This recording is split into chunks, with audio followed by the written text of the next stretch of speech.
केतना के तू कहीं पानी पानी के छौड़ी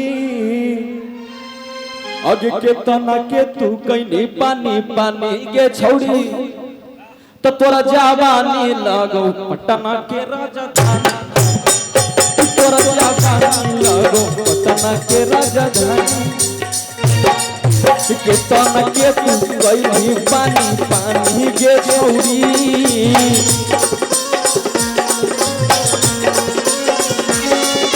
केतना के तू कहीं पानी पानी के छौड़ी तो तोरा जवानी लगो तो तोरा जवानी लगो केतना के राजधानी गे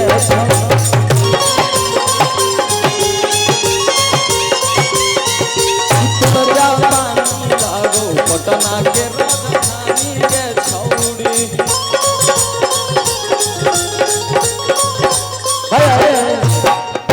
भैया चाहेंगे कि गुंजन में एक बार स्टेज पे आ जाइए।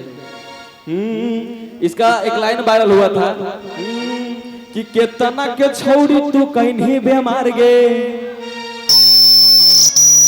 हेलो देखा के अपन कुतु मीनार गे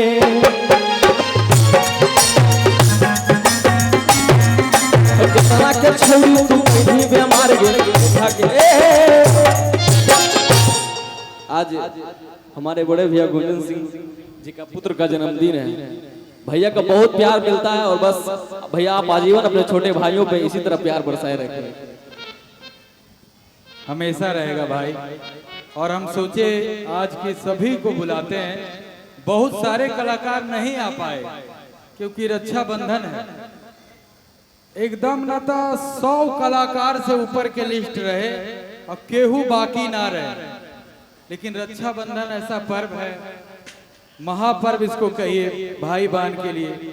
तो इसमें सब लोग कोई रांची चला गया, कोई लखनऊ, तो कोई बंगाल, तो कोई कहीं कहीं, इसलिए कुछ कहने में भी नहीं बना। लेकिन जो भाई लोग हमारे आए, छोटे भाई लोग, सौरभ सुगम, रोशन रूही, बहुत सारे कलाकार, गोपाल राय भैया, कमलवास कुंवर जी, विशाल गगन, शिव कुमार बिक्कू, हमारे गोलू राजा जो कि मंच का टंच कलाकार है, बैठा हुआ है, लेट से आया है लेकिन चलो आया तो भाई है, मेरा छोटा भाई है। और सब कलाकार को हम प्यार देते हैं, सब अपना भाई है, दिल में मेरे हैं और हमेशा प्यार रहेगा मेरा भाई। खूब आगे बढ़ा करता कवारत रहा। जय हो।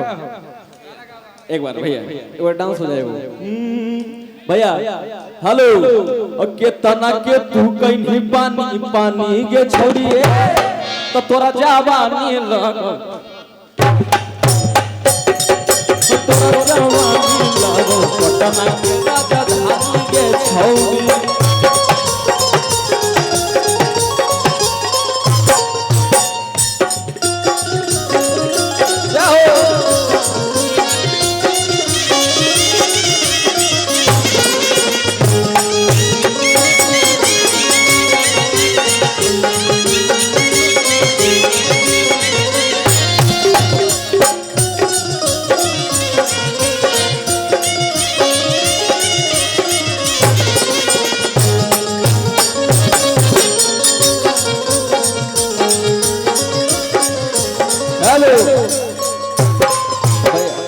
भैया गुंजन में एक गाना हिट हुआ था मगही में, सबसे पहले मगही में जब गाना आया था कि चले बिहार नवादा घूमेबो तोरा ककोलत के झरना गे अगे तोरे खातिर अब जीना है रनिया तोरे खातिर अब मरना गे अगे तोरे खातिर अब जीना है रनिया तोरे खातिर अब मरना गे चले बिहार नवादा घूमेबो तोरा ककोलत के झरना गे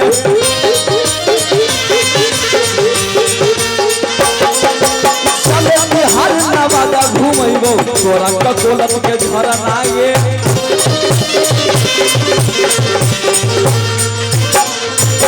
अंदर था भैया बड़ी कनिया रानी ककोलत के पनिया चेहरा चमक गई तो खिला तो जवानिया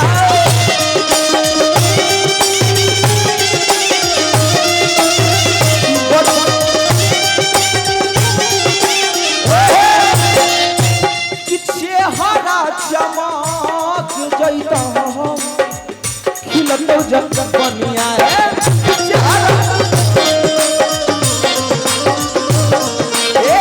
चेहरा चमक जइतो खिलतो जब बनिया।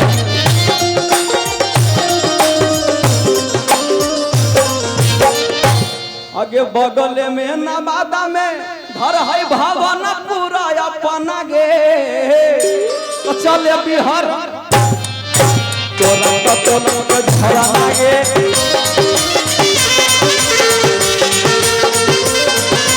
चले बिहार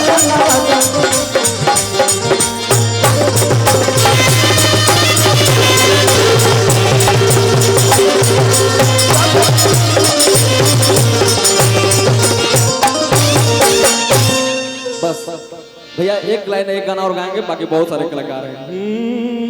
कि जब से देख लियो तोरा घुसौ नहीं खाना, अरे जब से देख लिया तोरा घुसौ नहीं खाना, अरे गोदी पगलियू हो तोर दीवाना। जब से देख लियो तोरा घुसौ नहीं खाना,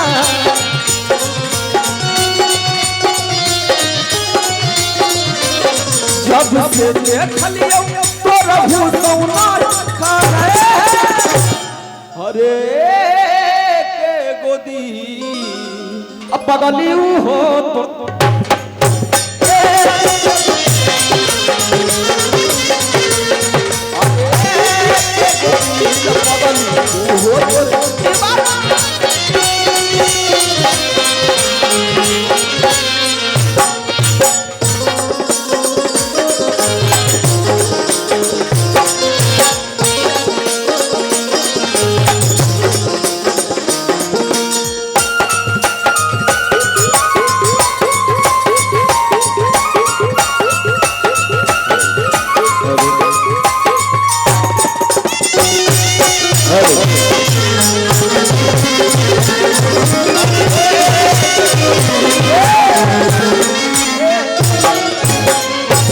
बिना तोरा देखले भूख पियास नहीं लागोगे, और रात भर रनिया अखिया सोले बिना जागोगे।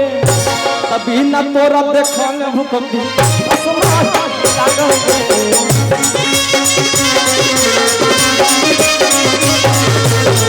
रात भर अखिया बिना सोले बिना जागोगे।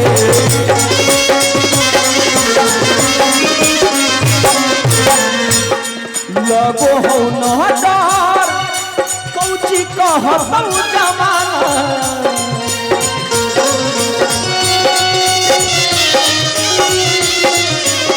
लगो हो न डर कौची कहतौ जमाना। भैया तये के गोदी पगलियू हो